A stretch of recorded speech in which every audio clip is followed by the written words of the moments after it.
Hello, and welcome to The Alt Left.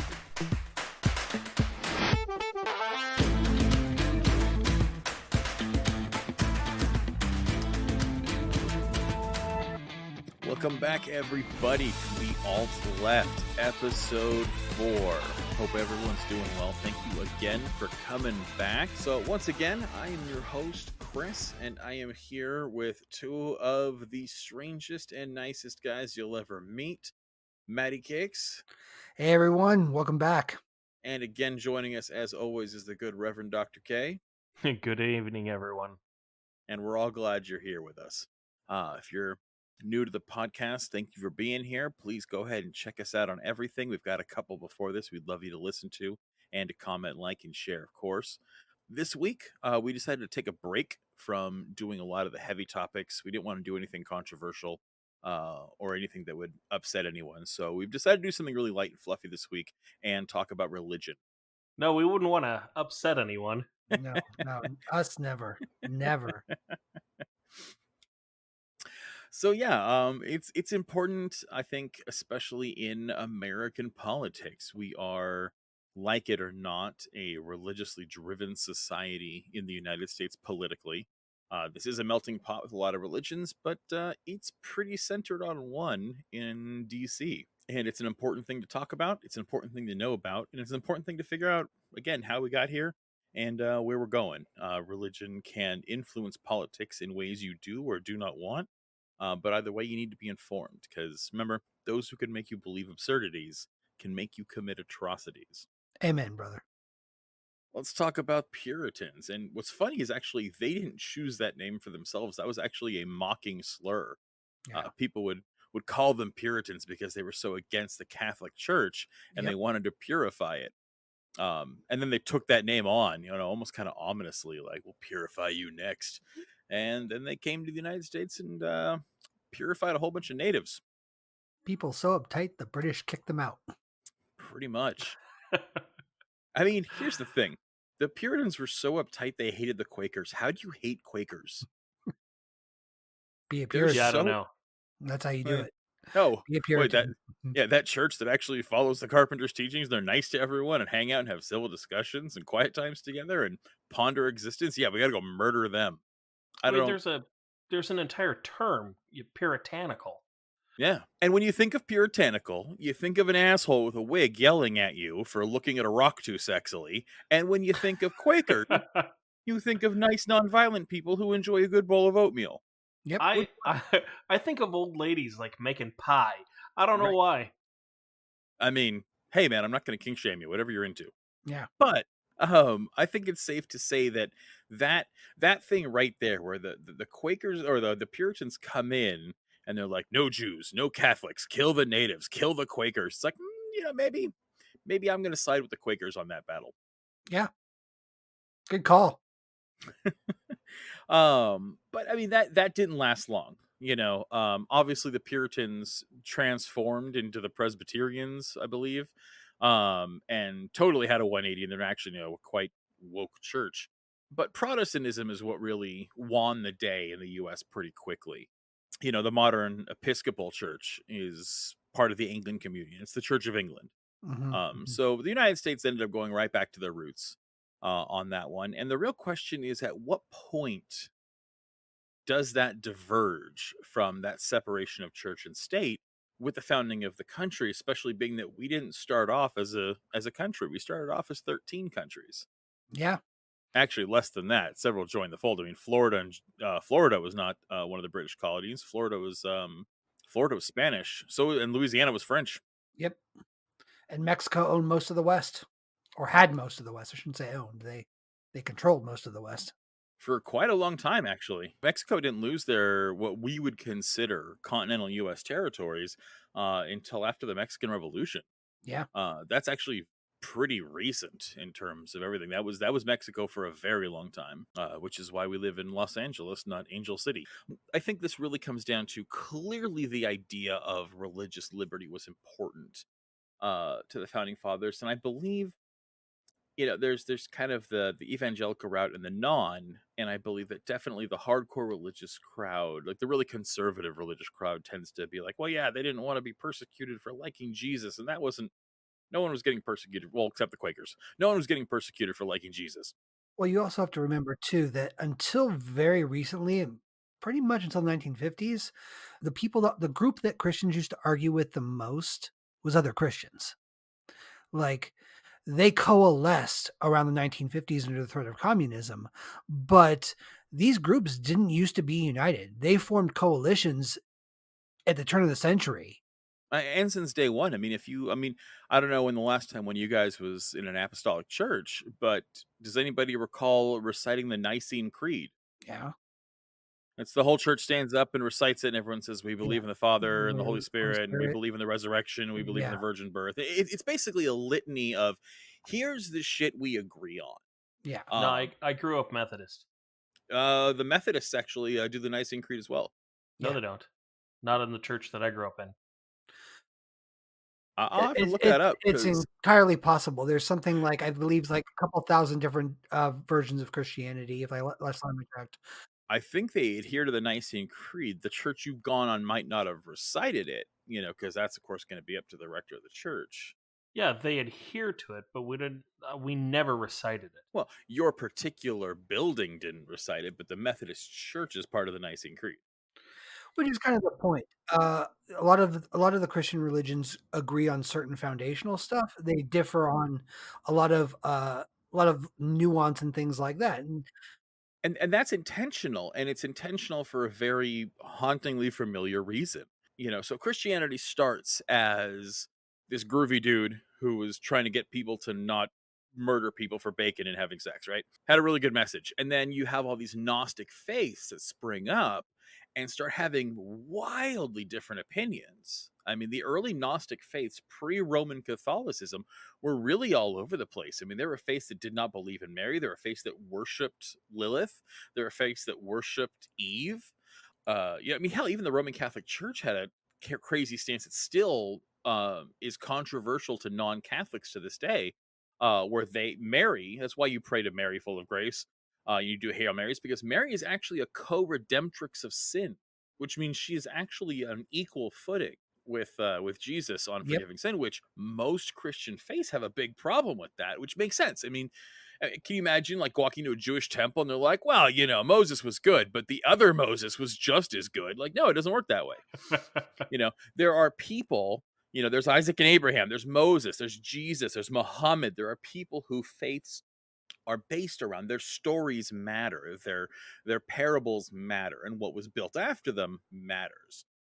So anyway, there was all these different Gnosticism. It's actually where the term agnostic comes from, is to be without one of those Gnostic traditions. But that's what they're called, Gnostic meaning knowledge.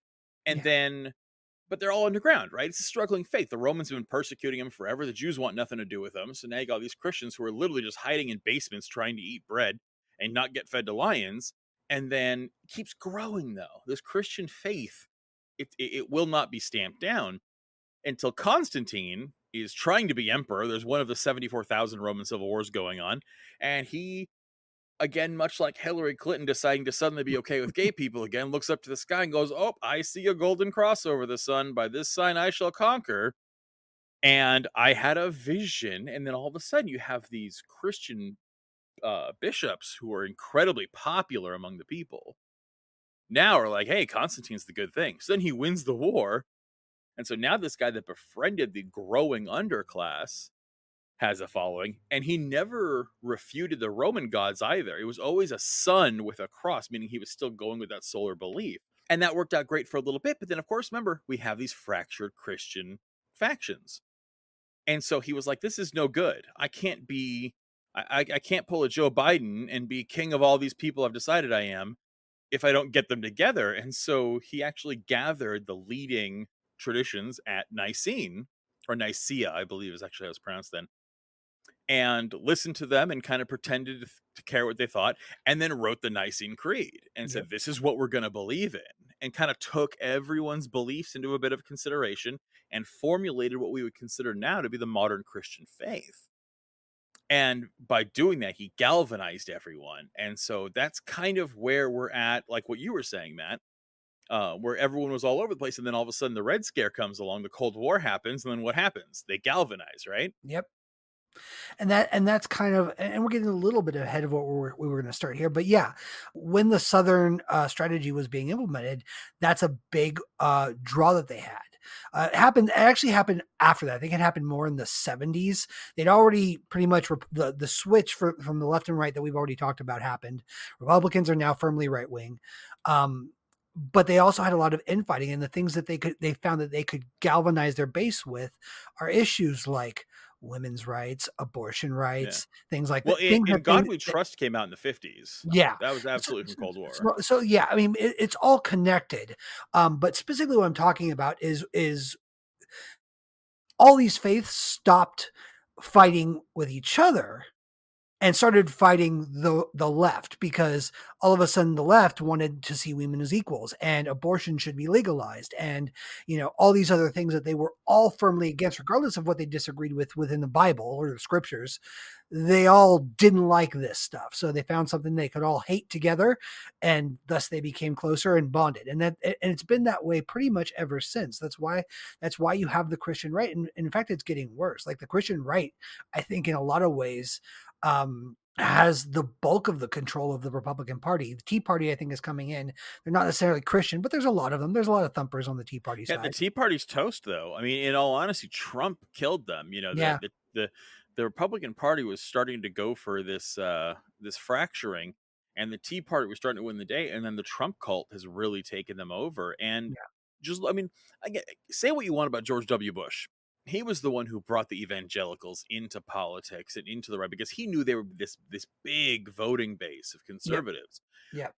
But it's like, as much you talk all the crap you want about that, and don't get me wrong, George Bush is an idiot and he's a war criminal, but at least he believed. Like, no one is you can't convince me that George W. Bush is a charlatan. He's an asshole and he's a murderer, but he is no charlatan. That guy is an absolute true faith believer. He's apparently a nice guy, person to person. Mm-hmm. And I believe that. I actually believe he's a simple man who was horribly manipulated, doing terrible things. Oh, absolutely horribly manipulated. Yeah. Like, I don't think that guy had an original thought for many, many years. Yeah, but he wasn't pulling the wool over anyone's eyes. Well, and there's plenty of them. I mean, you've got like another example of somebody that I don't doubt for a second it believes the bullshit they say is Rick Santorum, Mike Pence. They use their beliefs to justify their evil consistently, but I don't doubt for a second they believe 100% everything they say. Oh God, no. But that's is Bush is that believer, Mike Pence is that believer, Trump is not. And one of the disappointments I have with the evangelicals is them not turning on it. Because, like, I understand why the evangelicals support Bush. I absolutely understand why evangelicals love Mike Pence. I don't get how they like Trump, because he holding Bibles upside down and using their faith as a photo op, and raw dogging porn stars for money and raping people and bragging about sexual assault. And it's like, come on, like who the fuck are you actually following here? Well, it's cognitive dissonance, at a level that I've never seen before. Because if anyone on the left did even a quarter of the crap that Trump has done from a religious standpoint, Anthony Weiner would have been. Anthony Weiner sucks, and the Democratic Party has. I mean, they've almost Stalin airbrushed him out of every photo. Yep. Well, it goes back to that what guy we were is saying dead last to them. week. Is the left tends to, I mean, not so much the leadership. They'll do it when they're politically forced to, but on the whole, I think the left owns their bull crap and tries to get past it, acknowledge it, say we messed up, and move on. The right, they acknowledge they're sexual predators sometimes, but I mean, I'm painting with a big brush here. Like, I mean, you can come up with any kind of situation to contradict me here. I'm not trying to say this is a fact, but what I'm trying to get at is that it's this weird hypocrisy where it's the one thing where I don't, the religion which they profess to hold above anything else is the one thing they will sacrifice when it comes to money or getting anything else they want. Or just getting their name out there, because I mean, that's what it really comes down to. We've all heard like the dinos and the rhinos, Republican in name only. And there's a lot of evangelicals like that, because I actually tend to believe that your average, normal, sane Christian is an absolute true believer. But any of the evangelicals involved in these political right wing movements, it's almost like they've thrown the baby out with the bathwater. Like, they don't care. As long as someone is going to hold up the flag and say, I support your movement, it doesn't matter who it is. Yeah. They're literally just looking for anyone who will give them a platform and power. Yeah. Which I actually don't think represents a majority of the sane faith. That's the evangelical political movement, and it's shockingly a 180 from what they profess to be. Yep. Actually, But this yeah, might be a this good point to just bring this up, just so everyone listening, if in case you can't tell right now, uh, I'm an atheist. Kay is also an atheist. Very Uh, much so. I would probably classify Chris as an agnostic. Yep. Yep. All right. God bless your soul. Although that's a whole other. God doesn't exist. Et nomine Padre et Filii et Spiritus Sancti. Actually, and that's a good thing. There's a differentiation I want to make because for those of you listening, Kay is what I would refer to as a hard atheist. I am a soft atheist. And that is not innuendo. What that means is a hard atheist takes the position there absolutely is no God, 100%. There, it's bullcrap. And we know it. The soft atheist position is more of it's an impossible thing to know. There's no way we can possibly know it, and it's not worth considering. Neither of us believe in the God existing. It's just to the extreme that what we say. Kay will make a declarative statement and say, "I know for a fact this thing doesn't exist." I'm like, I don't have any proof it exists. I'm sure it's possible, but then again, it's possible that flying pink unicorns created the universe as well. We can't prove it. We can't know it. There's no point in believing it. And I would actually say that if that's the case, then I'm a millimeter behind you, because I think to say profoundly there can be no God and there is a God, I think they're both folly. I attribute this to Carl Sagan. I could be wrong, but I recall Carl Sagan having this interview where someone was talking to him about faith, and he had this amazing quote that I love Carl Sagan. He was great. And he made this quote. He basically was giving this analogy, told the story of like saying that, like, for man to talk about the divine, talk about God, is like a child walking into a library filled with books in a language they can't read. They can recognize there's a library there and there's information, but who put it there? What does it actually say? What does it actually mean? He's like, and that's the thing. And so it's like to tie yourself to one dogmatic belief of anything, positive or negative, doesn't make sense. We don't have enough information for anything. Yeah. And I tend to fall on that one, that if I died and there was an all-knowing God right there, I'd be like, oh, fucking A. Universe is incredibly complex. That makes sense. And if Yeah. I died and nothing happened, I'd be like, ah, fucking A. Science is real. All right. Neither one would absolutely floor me. And so, but I do believe politically it doesn't matter. That since there is no direct evidence or change on our society, we should absolutely live and govern as if there was not. Correct. And I only bring that up because I want it made crystal clear here. Obviously, we're going to have an inherent bias, but I also want to put something else out there too. And I think the two of you are with me in this. The fact that we don't believe in a God or gods it does not matter in this context, because I think we're all firmly of the belief that the First Amendment should apply and that everybody in this country should be free to practice whatever religion they want. Oh, absolutely. I believe that you have the right to pray to and believe in anything you want to believe. Yeah. I just don't think that that should have any bearing on any political decision or any political policy, because your God is not my God. Yeah. And I don't have a God, because as far as I'm concerned, God does not exist.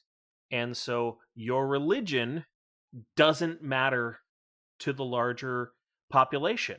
Yeah. And that religion should not govern what other people can believe and should believe, or what they can do and what they can't do. Exactly. there's an analogy I always like I don't care if you believe that universe creating pixies live in shoes and interfere in our everyday lives. The moment you start telling me that I'm not allowed to wear my shoes because I might kill them is where we have a problem. Yes. Like Yeah. you're allowed to believe exactly what you want and you're allowed to live your life. And it's we kind of went into this a little bit last time. Like same thing with gay marriage. Don't like gay marriage, don't get gay married. These things ultimately have no effect on you. And the reason why a lot of the religious right goes after them is not because they're actually personally affected by this. It's because they think gay people are icky. And since they don't Yeah. want to see it, they want to outlaw it. And Or even better, it scares them about what they feel inside. They also make up Bible verses or change meanings of words in translations to achieve those goals. Wait, are you talking about where they've changed pedophilia to gay, or are you talking Yeah, about yeah, where it ranks the same sin as wearing a cotton poly blend shirt, having a tattoo, shaving your face, or arguing with your yeah, parents? yes, yes. all of those things. And again, if your religion says those things are bad, keep it to yourself, don't practice them, and leave everybody else who does alone. And that's where most of us stand. If the government tomorrow starts saying we're going to come in and start tearing down churches and nobody's allowed to believe and we're going to burn a bunch of Bibles, I'll stand right there with you and say, fuck no, you're not going to do that. These people have every right to practice their freaking religion in peace. But it swings the other way too.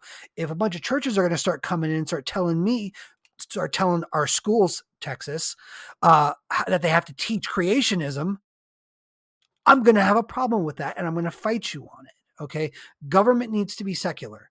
But I think you're on a good point there, where that again your rights end where they interfere with mine, and the idea of being able to practice the faith that you choose, um, and that's it, and not interfere with anyone else. I think that was what they found. Because again, first of all, a big thing we're going to have to talk about also is that I am sick and tired of giving a shit what the founding fathers thought. Number one, we talk a lot about, oh, the founding fathers meant this and the founding fathers meant that. It's almost taking its own religion right there. Yep. Because I'm sorry, I actually don't care much. Okay, as a historian, I care a lot about what George Washington thought about things, but I don't think it applies anymore because he's dead. It's good to know for academic purposes, but these were a whole bunch of old, sexist slave owners. And what they personally feel about a right or about a thing no longer applies hundreds of years later. Yep. Well, and even the whole idea of separation of church and state, that's not actually in the original Constitution. That line comes from a court case that came later after the Constitution was filed.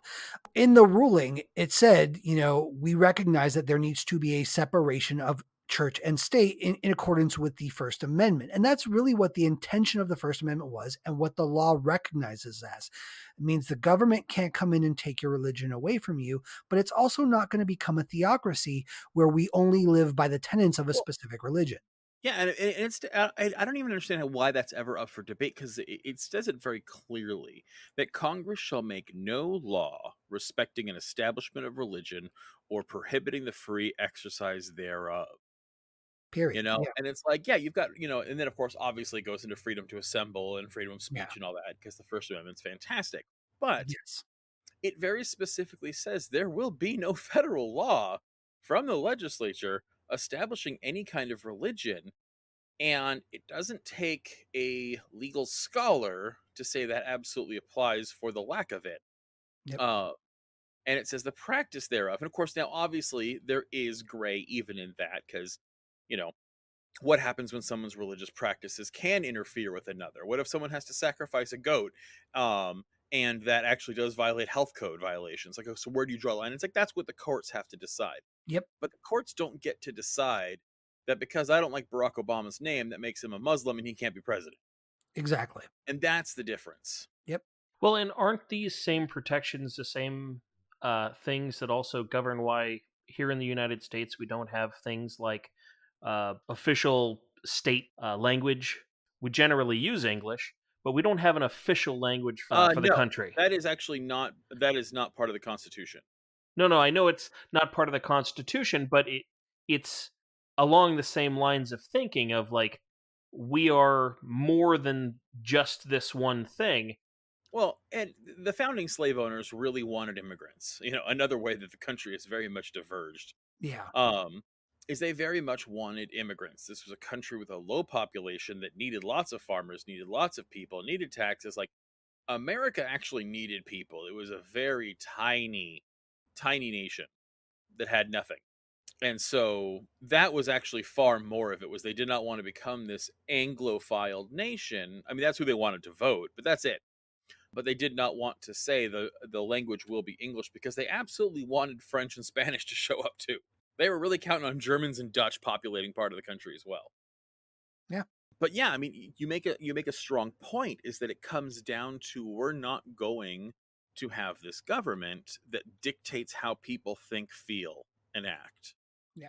Yeah. And back to your point about the founding fathers, we've kind of been forced into a position where we have to discuss what they want, because the right mostly, I mean, other people do it too, left and center, but like the right more than anyone else constantly cites what the founding fathers would want or intentioned or this or that, and they're constantly misrepresenting it to make their case.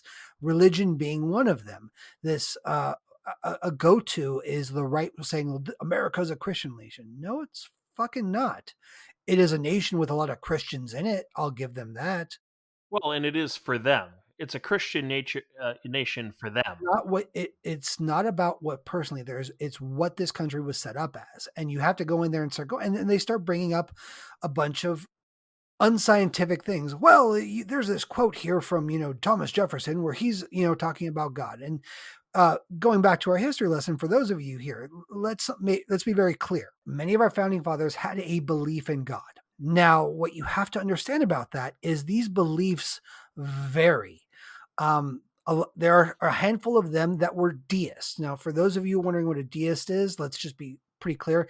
It's somebody that acknowledges and accepts that there is a God out there, but their focus is not on the God. Their feeling basically with deism is that being is so far beyond the scope of humanity that the only way to really connect with him is through observation of nature, logic, reason, things like that. Albert Einstein was a known deist. There's actually a perfect analogy. I don't remember if it was Locke who wrote it, but there was a perfect analogy of where they basically said it was God the clockmaker, and it was God created the universe, God created everything, and now sits back and watches his creation. Yeah. It is a religious belief without miracles, without divine intervention, that prayer does not matter. God is not going to come down and help you. God has done his job, and now he's chilling. And it is your job to do the best you can with what God has created. That's the deistic belief in a nutshell, as far as analogy goes. And I would even argue, I think even some of them that would claim deism only did so because they were living in a time that to invoke atheism, it would be close to a death sentence. Most people, or at the very least, their lives would be ruined. It was actually that Jefferson, in his memoirs, surmised that he was pretty sure Washington was an atheist. He had this quote of basically like, when it comes to the annals of the Christian God, I believe that Washington believed in none of it. Now, this is what Jefferson thought of Washington. Washington did not lie on his deathbed and go, "There is no God." Like that never happened. It is Jefferson did that. Basically, Jefferson before he died was like, Washington didn't believe in God. You know. So take that for what you will. Jefferson could have been full of crap, but that's what he thought of him. And Washington was very careful to not make a big deal of it. He actually loathed political discourse with religion. In fact, there's a lot of quotes attributed to Washington with religiosity, and they're all horseshit. You can't find. It's very hard to find a credible source. There's this one quote that always floats around of like, you cannot govern a nation without God or the Bible, and it's like he never said that at all ever. But it is widely attributed. Yeah, for those of you listening, when the Christian right will put these things out there, you're going to get a mix of outright lies, misrepresenting the quotes, taking them out of context, or taking one quote and ignoring 20 others that basically fly in the face of the argument they're trying to make using that quote. And that's why it's important to be vigilant with this, because it's a complete bastardization of history. It's the same people that want to make creationism taught because they think it needs to be equal teachings because it's a different point of view. No, creationism didn't fucking happen. But that's everyone. Have you ever heard of anyone ever saying, well, the definition of insanity is trying the same thing over and over again, expecting different results? Yes, and it's not. That's not the definition of insanity at all. No, and it's not Einstein's quote, and it's not the definition of insanity. Yeah. Like, none of that is true. No, but everybody thinks it is because that's what's gotten into the lexicon. But a good example is something that even happened just before we started recording the podcast. Is we were just chatting about what we were going to talk about, and I brought up something that I had in the back of my head forever. I never really looked into it because I didn't care all that much, but it was this idea that the Vatican owned Bank of America, and they don't. I brought it up as if I knew they did, and of course, my wonderful co-host here nicely brought up that I was wrong. Went and did a quick Google search. Turns out I was wrong. Admitted I was wrong, and moved on. I am fine with anybody who can do that. Wait, you're telling me that you had a piece of information you thought was true, found out it was different, found out it was incorrect, changed your opinion, and moved on? That sounds like a skeptic to me. What country are you from? I don't even know anymore, to be honest with you, man. Looking at the news, I wonder sometimes. But yes, and that's, I think, a good thing. That's one of the biggest problems in this country, I think, is that people are afraid to be wrong. I mean, people would rather, shoot themselves in the head than admit that they were wrong about something and change their mind about it. It's shocking. You could, I swear on everything that is holy in this podcast. Ramen. Thank you. If there were definitive proof, and I don't know what that form that might take, whether it be scientific or if, Jesus himself came out in front of me, even then I'd probably doubt it, probably lean more towards I'm going insane. But if there were definitive, and Mike Pence would hate him. Yeah. If there was definitive proof that a God exists, you know what I'd be like? You know what? I'm wrong about all this stuff. Now here's the hitch. I'd have to find out from this God exactly which God he is, because if you talk to 10 different religious people, you will get 10 different answers on the substance of God, because none of them know, because everything in the Bible is completely vague. It's all told through analogies and stories and fables. Nobody knows what's true. It's been translated and retranslated throughout history. And a lot of the original texts were omitted during the conference at Nicaea. Like that's the funny thing about this. The modern Bible is an amalgamation of different texts that were spread out amongst different groups of Christians. And at the conference at Nicaea that Chris was talking about earlier, they basically decided what was going to be in the Bible. And then this has been translated and retranslated. And even today, there are so many different versions of the Bible. The King James Version is the most popular one, but there's tons of different versions that change. And that's one of the worst translated ones. Well, and correct me if I'm wrong, but don't the current King James Bible version, the writings actually span like 3,000 years or something? Not quite, but it's maybe not quite 3,000, but like a long time. The King James Bible is written by a whole bunch of monks with a whole bunch of agendas. Currently now, you can get Bibles like the Living Bible and the New International Version. And these things are written by scholars, people who actually know language, and will actually take the ancient Greek and Hebrew and without agenda tell you what they're saying. The King James Bible is not that at all. The King James Bible is a whole bunch of monks who didn't want to piss off King James of England and get killed. Well, no, but I just mean, like, if you even go back to those original texts, they're not all from when Jesus lived. No, there's only... you're talking about the entire New Testament? Well, yeah, okay, so let's just talk about the New Testament, right? Yeah, there's Matthew, Mark, Luke, and John, which are the Gospels. Everything else is what Paul thought about it. Yeah, and then I believe those Gospels, the earliest like copy that we have was dated something around like 300 years after Jesus supposedly died. Yeah, but that's kind of my point. No, it was actually a generation later. It was okay. Less than 100 years. But yes, it doesn't matter. They were not written until long after the events. I just mean to say that, like, the books were written by people that actually weren't alive when Jesus was alive. Well, there's even, I mean, honestly, there's zero evidence of either of those points, actually. And Romans kept good records. Well, to bring it back, the point where we're going into history here, and the reason we're bringing this up, because as you may have noticed, this is a political podcast, and it is very difficult, especially in this country, to talk about politics without talking about religion. They're one and the same. It's something that all three of us, I think we can agree that we hate. We wish it Yes. wasn't. We wish they were completely separate entities, but they're not. And one of the reasons we bring this up is because a lot of the issues we're going to talk about, the antithesis to what we believe is going to be coming from people that are largely religious, and they will be using their religion to fuel their politics and go against these issues. The three of us, we all believe in women's rights, from equal pay to abortion to all of it, period. End of story. We are all for the decriminalization of all drugs, right? Yep. Correct. Okay. Which is something that goes against One of religion. my only libertarian beliefs. Yeah.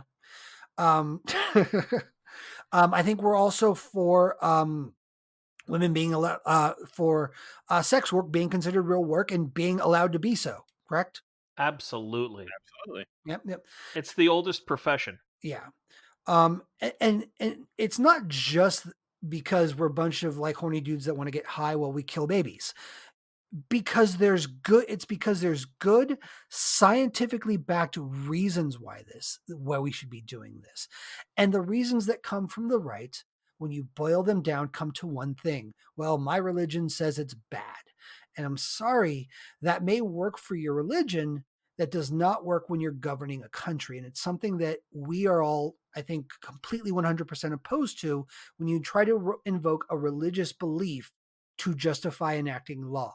It is a bad way to run a country. And the thing that gets me the most about it is the first people to stand up and criticize that idea are the religious right in this country when they're talking about the Muslim world. Like, yeah, I don't want no Sharia law happening. Yeah. They will look at countries in the Middle East, see that there's a portion of them that are pretty much theocracies, see how bad that is, and then turn around and advocate for the same kinds of laws according to their faith. And that's the thing that gets me too, is like all their anti-woman stuff is based on the same kind of nonsense that the Muslim faith anti-woman stuff is, for those of the Muslim community that believe in that.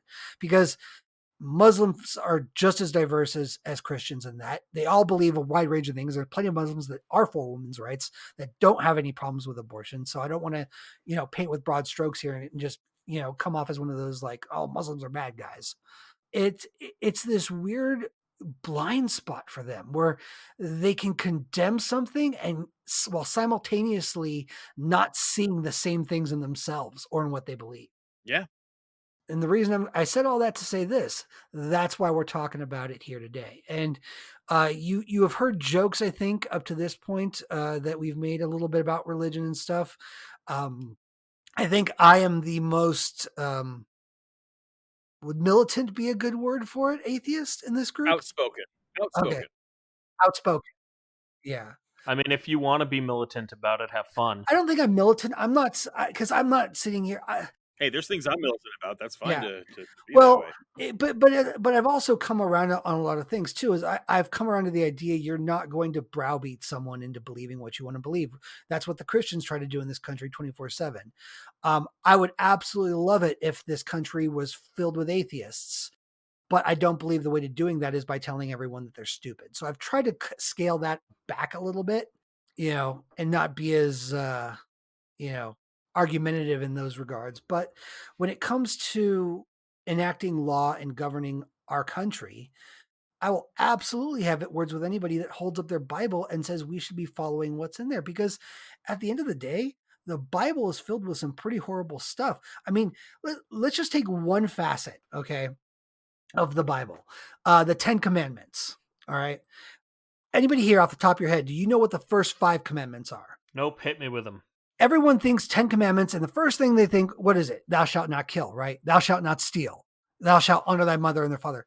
That's not the first 10. That's not even the first fucking 5. The first 5 are all ways that you shouldn't piss off God. First commandment, I am the Lord thy God. That's number one. I'm your fucking God. So listen up and listen good. Number two, no other gods before me. Fucking dude's got some ego problems. All right. Number two is A don't little worship bit of jealousy there. don't worship anybody but me. Okay, fucker. No graven images or likenesses. So, okay, don't worship any other gods and don't erect any other likenesses to them. Okay, we're on number three now. Still nothing really worthwhile in holding up here as something to follow. Not take the Lord's name in vain. Okay, don't say my name with a shitty attitude. Remember the Sabbath day. Okay.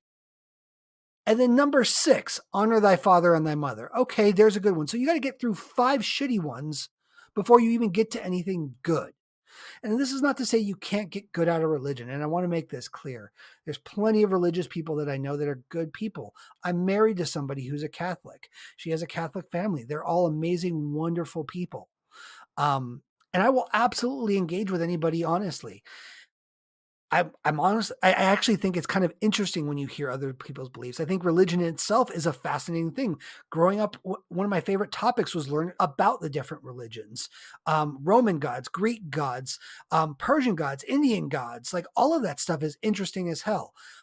But the difference between those and modern incarnations of religion is people will look at those and be like, oh, the silly people, look what they believed. Isn't it interesting? It's fascinating stuff. Look at these cool stories. But they take ours as gospel. So much so that we have to fight wars over it, you know? And it's Yeah, but that's every story of faith. I mean, oh, great. there's a lot of 100%. there's a lot of the idea that the reason why it's a serpent in the Garden of Eden that leads them astray is because at the time the Jewish faith was taking over from a land of snake worshippers, which is a very popular religion at the time. And you see that historically is whatever the last god was is the one that personifies evil in the new religion.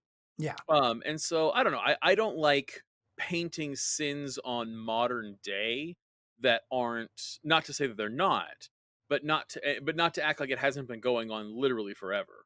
Well, you're right. And I don't mean to imply that it hasn't. I'm looking at the situation. And again, it's one of those things where it's like, you are perfectly fine to acknowledge, at least in some regard, that other religions have once existed and that they were stupid. Yet you look at your own as if it's completely normal. And that has always been something that's perplexed me. Well, we got a flat Earth society that believes that all other planets are round, just not Earth. God, yeah. Right. Oh my. I think that there's a huge difference between people that are religious and morality, because a lot of religious people believe that you can't be moral if you're not religious. It's the only thing that stops me from murdering everyone. Yep. And I think a lot of people make the mistake of believing that, because just because I don't believe there's a God doesn't mean that I am not a moral and ethical person, because I believe in all of the same things you do. Yeah. You shouldn't steal, you shouldn't kill people, you shouldn't want to sleep with your friends' wives. I believe all those things. Which, by the way, all those things existed before the Bible came out. But Like, I just believe them because I feel that it is right as a moral and ethical person, not because a book and a religion tells me so. well, it's the humanist position. That's what it is. It's this idea of I recognize that if these things were done to me, I would be unhappy. Therefore, I don't want to do them to other people. Well, It's one yeah. of our most basic instinctual things. We've had it since we first evolved. It's been there before any religion that exists today. These ideas are intrinsic to humanity. Yeah, you're If talking they about weren't, basic human empathy. yeah, if they weren't, we would have killed ourselves off but years ago. Like, there's no way humanity would have survived. Penn Jillette actually has a really good quote on this, and I know you hate libertarians, so I'm sorry I'm quoting from one, but I actually dig him. I don't like libertarianism. Okay. That's not to say there can't be good ones. And actually, I don't agree with everything Penn Jillette says. There are things Penn Jillette says that I think are right on the money. Well, and one of the quotes that he says I loved is he was engaging with someone, and I don't remember the exact context, but it's like, well, without religion, you would kill and rape all you wanted. And his response was, I do kill and rape all I want. And the amount I want to kill and rape is 0. Yeah. The idea, and somebody that would suggest something like that, it really shows you how messed up they are and makes you question them, because like this idea that a 2,000-year-old document like the Bible is the only thing standing in between you and murdering and raping people, there's some sick stuff in that worldview. It says more about you than any atheist you're engaging with. Yeah. I think that's absolutely true. You know, and I think that's I don't, and that's part of the biggest reason why I don't think morality comes. I mean, for crying out loud, um, the Bible not only allows for slavery, but gives explicit instructions on how to keep and deal with your slaves. And I'm going to get ahead of anybody here. It absolutely says that. If you want, I can look up the verses and give them later on. But the Bible gives exact instructions for how to deal with slaves, how to own people as property, what you can and can't do with them, how to beat them, how not to beat them. And a lot The of exact price you should sell your daughter to her rapist. exactly. So and what happens, I think, with a lot of modern Christians, especially, it's just like with people that don't that just vote for the R or the D. It's you're believing in something and you don't even really know what you believe in. It's you pick the good stuff out of the book that you like, memorize that, and you don't even pick it out because most people haven't even read the Bible. Actually, real quick here, of the three of us, who's read the Bible at least once, page to page, cover to cover? 5 times. 2 times. I have probably never read it cover to cover. I have read a lot of it when I was much, much younger. And here's the thing, I would advocate for anyone to do this. One, it's an important historical document. Regardless of whether it's true or not, it's a big part of world history, but specifically American history. Number two, the stories are interesting and compelling. It's no different than reading about the Roman or Greek gods. Those were interesting and compelling stories too. If you look at it in the context of that was the beliefs of the age, it's fascinating stuff. Three, because most of the people that are against the things that we've been talking about, women's rights, and things like that, will cite the Bible as a reason for it. It's really good to know what they're talking about because I guarantee you the average Christian hasn't read their Bible. What they've gotten is a pastor at the church telling them what the Bible says and them memorizing that. I think that happens a lot. Well, and I now think there are that Facebook groups and Yeah. Well, and it's John 3:16 on everything. Well, and here's the thing, even if they do get quotes right or get things right, yes, the Bible's got some good stuff in there too. But it's the same thing that we were talking about before. You will get them saying one thing to justify how great the Bible is while ignoring all the horrible that's in there. And you can't do that. You know, and I hate even saying this, but like if you're really going to follow the Bible to its tenets, you're going to see some of the worst in humanity. You're going to see slavery. You're going to be seeing women treated as garbage. You're going to be like, this stuff is all promised in there. And then they always go, of course, to the New Testament and the Sermon on the Mount. And that's the main go-to for anyone that's going to be an apologist. They're going to cite that over and over again. And then they're going to say some bullshit like, that supersedes everything else. What Jesus and said here's is the the thing, one. I actually am fine with that argument. That argument doesn't bother me one bit because that actually is the basis of Christian faith, is that everything in the 4 Gospels, everything Christ spoke about, supersedes the Old Testament. Where I come into conflict and lose respect for your viewpoint is when you say that and then quote Leviticus to make gay people cry. Well, yeah, but not only that, if you're going to go down that route, That's the thing. It's you cannot have your cake and eat it too. You either believe in a vengeful, angry God who hates people and you want to use that to harm others, or you believe in this really nice carpenter who came down and taught people how to be nice to each other. But you can't believe in both. yeah. Well, and that's the thing. But and even if you're going to go down that route, Matthew 5:17, do not think that I have come to abolish the law or the prophets. I have not come to abolish them, but to fulfill them. Jesus himself said, I didn't come here to get rid of all that old stuff. All that old stuff still exists. I Uh, came here to fulfill it. no, he did not say. It's actually that's the translation is prophecy, and he was here to fulfill the prophecies. One of the reasons for that, by the way, is that messianic cults were popping up everywhere. The Jewish faith is based around a Messiah saving them. Then they got conquered by Rome. And so people were literally constantly looking for messiahs. In fact, when he was baptized by his cousin John the Baptist, people were calling him the Messiah. The guy Barabbas that actually that the Pharisees wanted released instead of Christ by Pontius Pilate, who he released, was another person who everyone thought was the Messiah, including the Pharisees.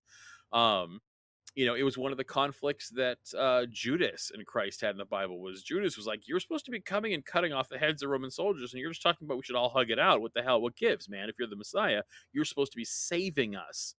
And so that's kind of where it was coming from. And so he, again, I'm trying not to expose this, no pun intended, as biblical truth, but if you're going to go with what the Bible actually means from a correct translation, not like a King James version, it was that, yes, he was here to fulfill prophecies. And what he also said was that this is the new way. This is the correct way. No one gets to the Father but through me. Christ absolutely said that the greatest commandment is to love God with everything you are and love your neighbor as yourself. And then he said, no one gets to God but through me. That's what he said. So, yeah, he absolutely said none of the old crap matters anymore. But that's the thing.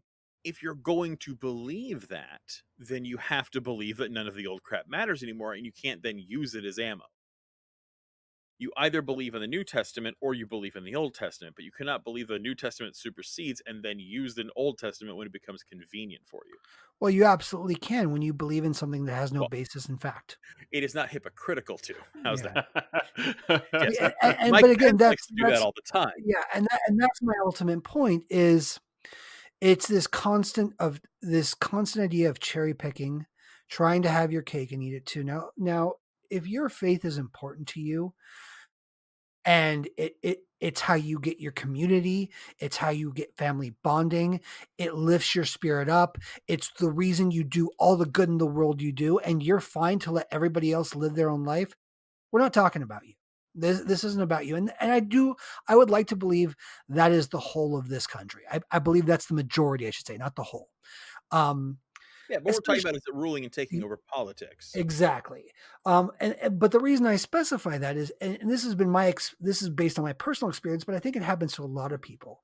It has become very difficult to fight against the religious intrusion into politics without also insulting people of that religion who otherwise wouldn't be along with this. And the problem is because we have to use reality and facts and reason and logic to do this. And the ultimate reason why we should not be using religion is because it has no basis in fact. I mean, there's no factual, logical, scientific reasons why these tenets should be governing our lives.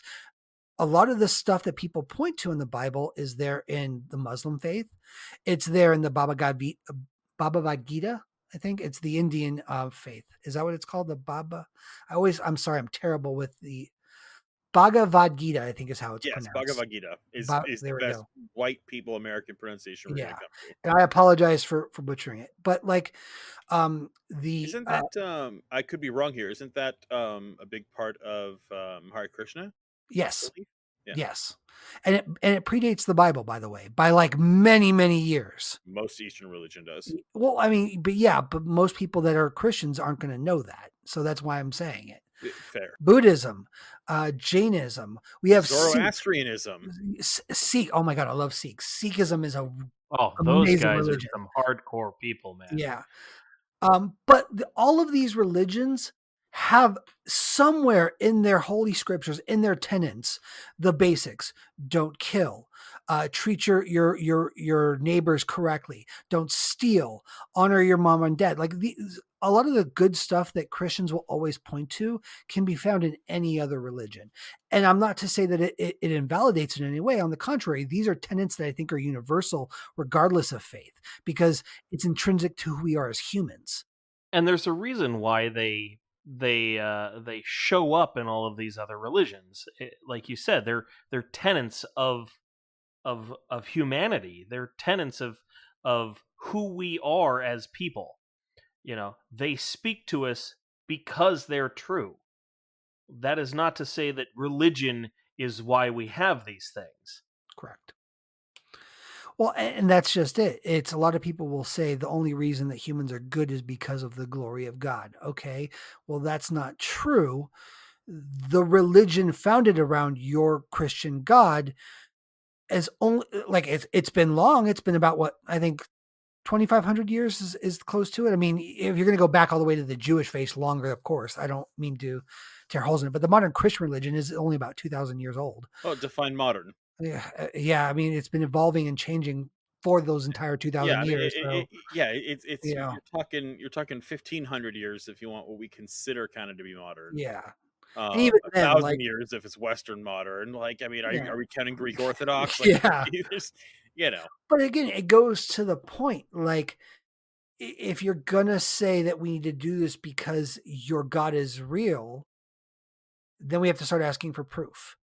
And then we have to start putting holes in the arguments. And when we start doing that, it tends to hurt everyone. And I don't want to do that. I want to make it clear. If you believe this, I'm going to tell you right off the bat, I don't believe it. And I am 36 years old. I'll be 37 next year. And I have been a staunch atheist since I was 20. I have been a questioning Christian since the age of reason. Um, I like to say I was always an atheist. I just didn't realize it until I turned 20. I mean, that's honestly most people. Yeah.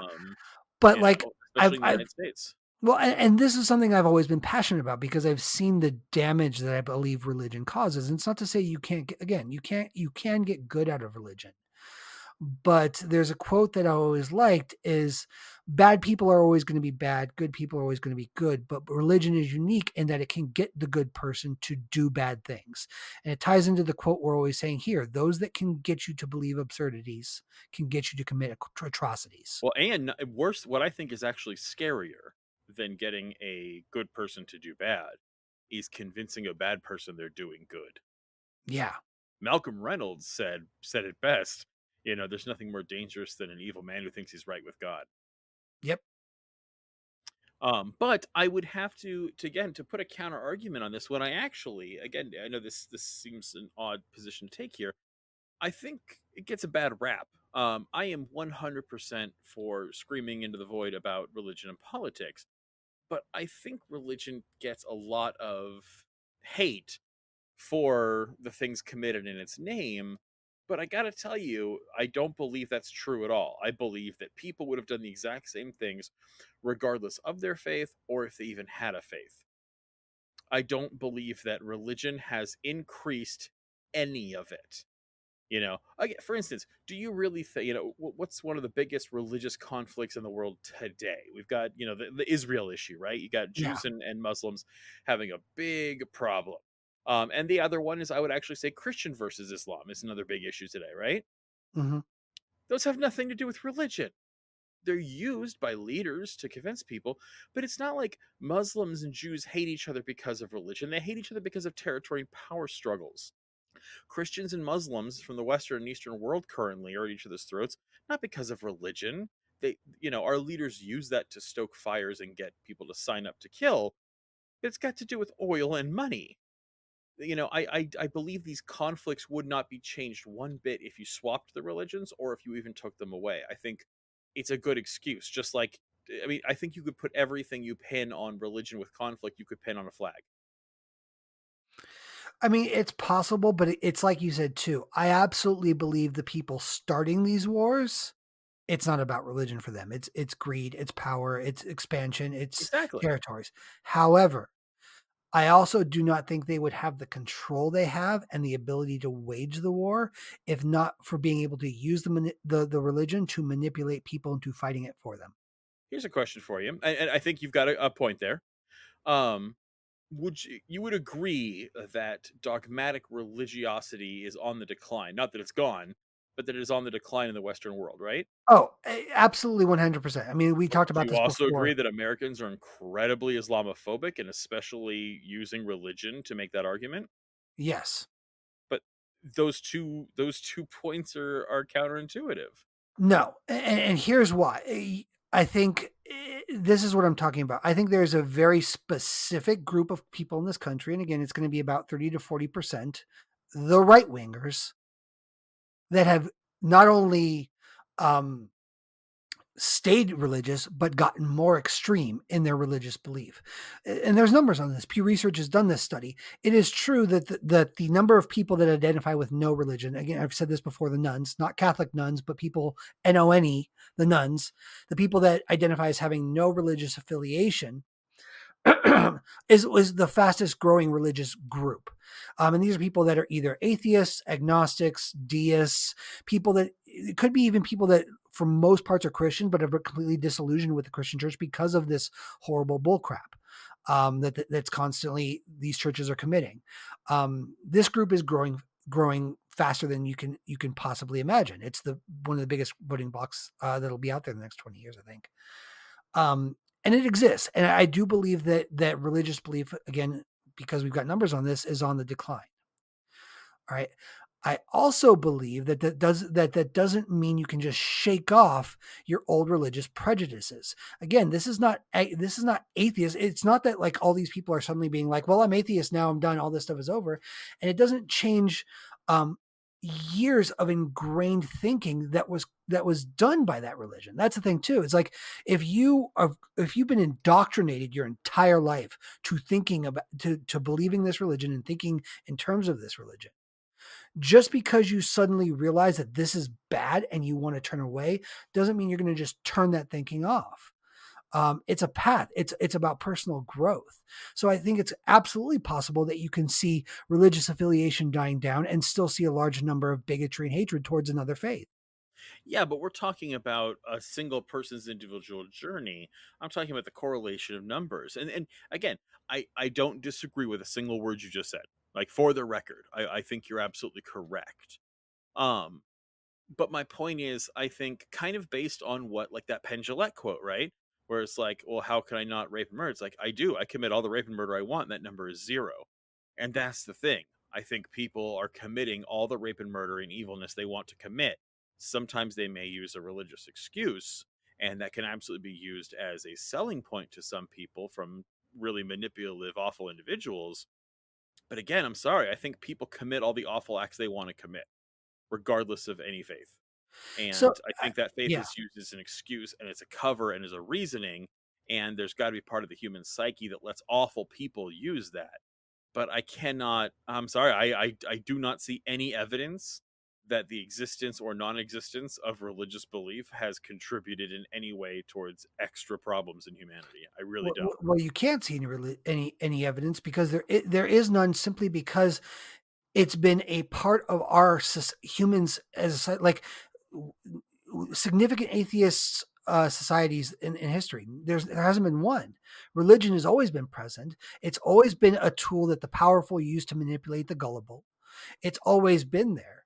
So But there's I no way actually to. disagree. Yeah, there is. I mean, Soviet Russia, Cuba, these are actual atheistic nations. China's a big one. The other countries I mentioned discourage religion. China actually really did walk around burning Bibles. Um, and they are absolutely warlike. Again, you look at like the Protestant Reformation wars, where it was Protestants versus Catholics, huge amounts of religious turmoil and death were caused. But The that's devotion to the state in China is as close to a religion as any other one. agreed. 100%. But then it's not religion. So when I say that, it's, and again, I'm going to have to expand the term here to be broad in, but any dogmatic belief in something without evidence, where you've built up an entire belief structure in something and there's no basis for reality to back it up, is going to produce this. That's really what I'm talking. Religion gets a focal point, but China's the same way. North Korea too. It's this. They have been indoctrinated into something that's, for all their pretense about not liking organized religion, the devotion to the state is itself a type of religion. And it goes the opposite way too. There are plenty of atheists that I know that have become so dogmatic about their lack of belief that they've actually built up a whole other belief structure around it. Yeah, but that's kind of my point, is that it's not about you're right. We're talking about a dogmatic belief, but then it's like the point comes down to humans taking dogmatic beliefs over basic human empathy is the problem. And I think that gets construed as a particular faith or lack of faith argument. And that I think is what's dangerous to I don't think necessarily you believe that, but I think that's I don't know. What's the I think semantics matter sometimes. And so I think to say it's a religion issue is dangerous because it's not, because then people can be like, oh, well, I don't have a religion. So therefore, when I say that all black people are bad, it's not wrong. And it's like, no. Well, no, religion is a issue. It's not the Yeah. only issue. And that's the thing to remember too. But we're focusing on religion for terms of this particular podcast. So that's where my focus is going to be. But to bring us back in, I would make a point that regardless of whether or not you thought some founding fathers were deist or Christian or atheist or what have you, I think the one thing we can agree on, besides they were schmucks sometimes, is that these guys didn't want it being part of government. They all kind of agreed on that. That's why they wrote that Congress will not make religious laws as the very first amendment. You know, Ben Franklin actually had this amazing quote where it basically says, I do not perceive that the Supreme takes it amiss by distinguishing the unbelievers in his government of the world with any peculiar marks of his displeasure. Basically saying that, like, I don't think God gives a crap whether or not someone is religious if they're ruling government. Um, and that was, you know, again, Washington, whatever he actually believed doesn't really matter. It's that Washington was really big on keeping that out of the government. Yeah. You know, John Adams had another quote that I found where, you know, and when this is at this close to the signing of the Constitution, he said, I must admit, moreover, that it may not be easy in every possible case to trace the line of separation between the rights of religion and of civil authority, with such distinctness as to avoid collisions and doubts on unessential points. The tendency to an usurpation on one side or the other, or to a corrupting correlation or alliance between them, will be best guarded against by an entire abstinence of the government from interference in any way whatsoever beyond the necessary preserving public order and protecting each sect against trespass on its legal rights by others. That was Jefferson, right? Huh? That was Jefferson? John Adams. John Adams. John Adams. Okay. But yeah, and basically saying that, like, the only place government has in religious law is protecting the believers from others. Yep. And that's it. And I think that's, yeah, and that comes back to the argument of, you know, your rights end where my rights begin. Is he saying the only religious law there needs to be is you're not allowed to stop anyone from practicing their religion, which I wholeheartedly agree with. So I don't know. I mean, what do you guys think about that? Are we all in agreement on that one, that regardless of what they believed really doesn't matter? It's the fact that they believed it had no business in Washington. Yeah, I mean, and I think that's the crux of what we're trying to get at here, and why we have such a big problem now is because there's a significant part of our population that's pretty much thrown that out the window, and has been doing so again since the 1950s when we had to fight the evil, godless commies. We started letting things in that violated the First Amendment. We started putting we trust on our stuff. And we've gotten to the point now where, I mean, it's getting better now. It's starting to happen, but like, it's really difficult to get any kind of a high up elected position in this country unless you're a Christian, not just a religious person, but a Christian. I mean, I remember when Kennedy got elected, him being a Catholic, which is still by definition a Christian, was a huge thing because we'd always elected Protestants before that. Yeah. Well, that's when we brought in God we trust to the money and added under God to the Pledge of Allegiance. Was in the 50s. Which yeah, and that's something to remember, everyone. So for those of you that know the pledge, the one nation under God, that under God line was added in. It used to be one nation indivisible. It was Eisenhower, wasn't it? Yeah. Yeah. And again, religion has just been slowly injected, and it is a slow process. It doesn't happen. It's not that it's just like one day we're a secular government and then the next day we're religious. It's a slow trickle in. Texas, like I mentioned Texas before, they've got a whole crew of people completely changing history books and textbooks and school books everywhere across the state to alter slavery during the Civil War, to teach creationism, to basically rewrite history. And this country really is under attack by the religious right. It really is. And they do it in a way that is purely Republican. It's the same way Mitch McConnell's been slowly enacting his policies over the last few years. It's this slow takeover over 20 to 40 years. It's slow. All the gerrymandering that and the grassroots electing from the ground up that's been happening, that was orchestrated by Mitch McConnell. All this taking over the judgeships, orchestrated by Mitch McConnell. He's had the long con going on for 40 something years. And it's the same kind of tactics. And the problem is, too many people in this country are willing to be complacent because, and again, this is a longstanding debate Chris and I have had, is about the moderates. I've always believed, I think the moderates are part of the biggest problem is because they legitimize religion, and they're the ones that are always going to be like, oh, well, I believe in God too. So yeah, let's have the under God thing. A moderate is going to be the person that's going to be like, yes, God is great. I'm a good person, and all the people I know are good people. Let's put in God we trust on our money. It doesn't matter what the First Amendment the First Amendment says. Let's do that. Chris doesn't agree. He thinks that the hardcore right wingers are the far more dangerous, I think. Yes. Yeah. But again, it's something to consider. Like, I think that the fact that a lot of the moderates are the ones kind of abandoning organized religion is what's going to help this thing more often than not. Because when you start doing that and you start caring about facts and reason, you start realizing, even if you keep a little bit of your faith or a lot of your faith, once your whole guideline is what's proven, what's true, what's based in facts, sound science, logic, and reason, you start realizing that you can't. They're not compatible. They really aren't. I reject a lot of the religious thinking where, again, this is moderates that say science and religion are not incompatible. I think they absolutely are, because faith by definition is belief without reason, and that isn't science. There's no science that has belief without reason. In fact, a good scientist, by the way, and then we're getting on a tangent here, but I think this needs to be said. A good scientist will never make a declarative statement. News media absolutely makes declarative statements. Politicians make declarative statements. A scientist will say, this is what the evidence tells us. He'll never say, this is 100% true. A good scientist will say, the evidence suggests this, and then they test and retest.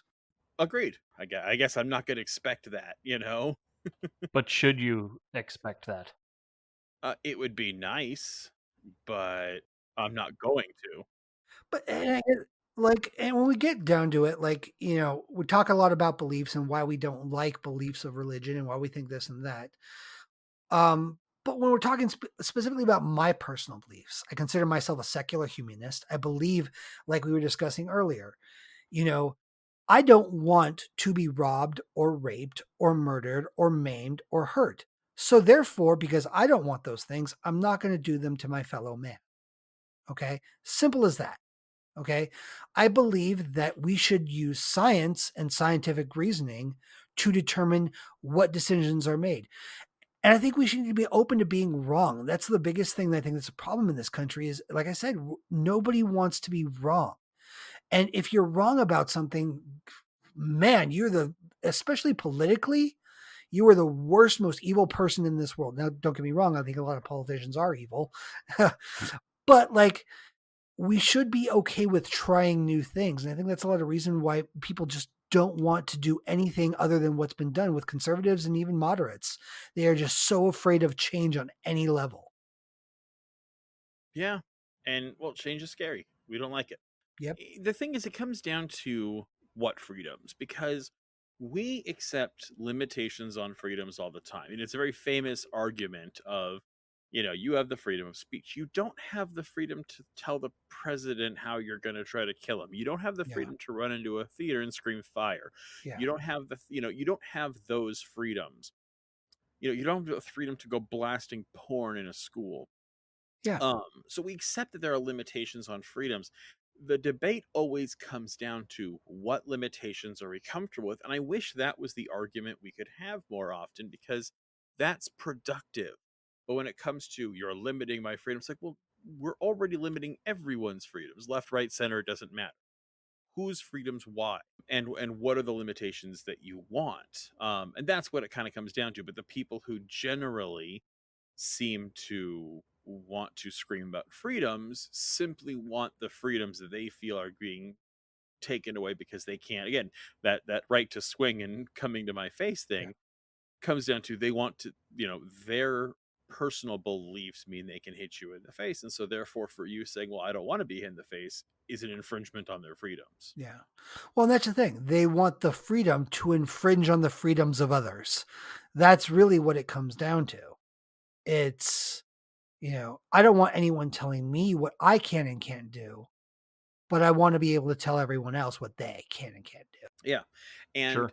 and I think that again is just the crux of the argument. That's where we come to that impasse is, is do we want no religion in government or do we want lots of religion in government? Just we want our favorite. And that's the problem. That's where it becomes dangerous.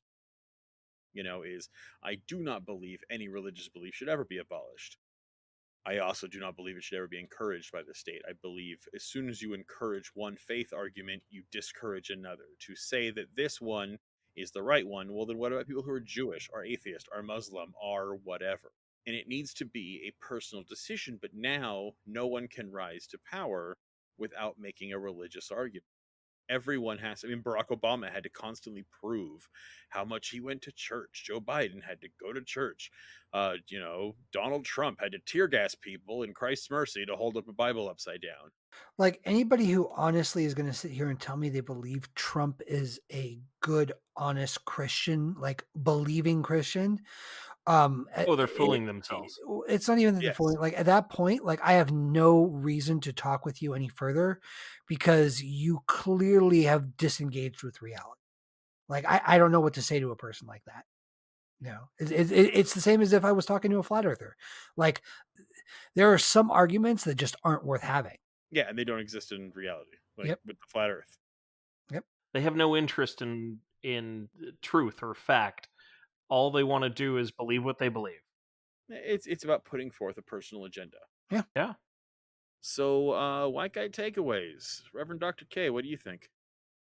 What I'd like to talk to our listeners about really is that take a good hard look at what you believe and how that relates to your political beliefs, because if your religious belief governs your political belief, I think that you're clouding your mind with a whole bunch of stuff that isn't relevant. And I don't want to tell you that your belief is bad or that you can't believe what you believe, because I believe that you have that right. I just want you to take a good, hard look and think about what those two things are and do they actually need to be one and the same. I think that's a damn good way to be. What about you, Matty Cakes? My position is always this. Again, like I've said several times throughout all this, you're allowed to believe whatever you want to believe, and I will fight tooth and nail to make sure nobody stops you from doing that. Until you turn around and use your beliefs as a justification to harm others. At that point, I'm out. I'm not having it. I think we can all get along. I think common ground is focusing on the things that bind us, not the things that separate us. But I think if there's ever going to be any real progress in this country, if things are going to get better, regardless of which side you're on, it's going to start with separating dogmatic belief systems from secular government. And that's really what a division that needs to happen. I think that's a good one as well. How about you, Chris? I think that deciding what the proper faith is doesn't matter, which I think we all agree with. I also think we get far too caught up on giving a crap what a bunch of dead slave owners think about the world. It doesn't matter, first of all, what they think. Make your own decisions. I'm not living for what is right for a dead guy 250 years ago. I'm living for what's right for people who are alive right now. The second thing is, if you really want to make it an argument about the founding fathers or birth of the nation, it really comes down to they all believed that it didn't matter. None of it mattered. Even these guys from hundreds of years ago with deeply religious backgrounds in an even more religiously pure time, or puritanical time, really, believed it didn't belong in the government. And that's how we need to live. That's how modern societies live, is that there is no religious persecution either way. Everyone is allowed to be as religious as they want. Keep it out of DC. And I think once we get it out of DC, we'll actually have a lot more religious tolerance. Yep. I think religion being in DC is not the only, but one reason we are so Islamophobic right now in this nation. I'd agree. Thank you once again, everyone, for joining us. We've been working really hard to build up this podcast. We want to make it something special, but more than anything, we want it to be a conversation with our audience. We want to get your opinions. And actually, I think thinking about it, we want to get some differing opinions. I want to hear from Republicans. I want to hear from religious people. I want to hear from the right wing. I want to hear from the left wing too. I want to hear from you moderates, because we've gone after you a lot too. What do you guys think about this? What are your thoughts on the things we're saying? Give us a like, give us a comment, give us a subscribe, give us a share. 100%. Yeah, please follow us, talk to us. Matt, where can they find us? So we're on YouTube, we're on Podbean, we're on Facebook, we're on Instagram and Twitter. Pretty much every social media you can find, and any place that's hosting podcasts, we're on it. Fantastic. Yeah, please come find us. We want to interact with you. And thanks for coming here. Thanks for listening. Thanks for coming to our conversations. Sometimes they're informative, sometimes they're circle jerks. But we're glad you're here with us. We enjoy doing this. I'm really glad you're here, and I hope you come back next time. So everyone, please take care of yourselves, take care of each other. And remember, kids, the revolution is you.